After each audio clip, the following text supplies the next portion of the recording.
ker mislim tudi nadaljevati kariero v Slovenski vojski. Da pripravljam svojo domovino, to je glavno. Zato, ker me vojska že od nekdaj veseli, pa sem rekla, da bom probala. Če mi bo uspelo do konca, razmišljam tudi o zaposlitvi v Slovenski vojski.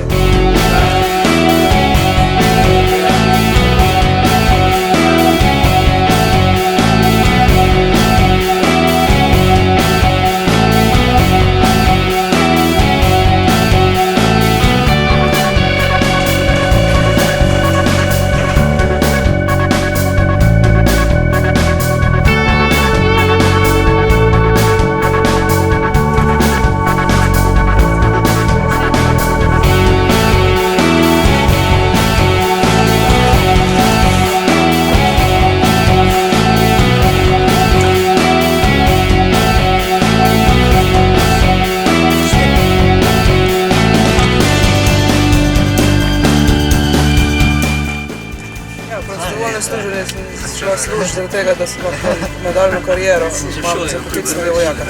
Več drugega, samo da te težke stvari me veselijo. Jaz sem danes tukaj, da dosežem en življenjski cilj, se naučim nekaj novega, pa nadaljujem svojo življenjsko kariero v vojski.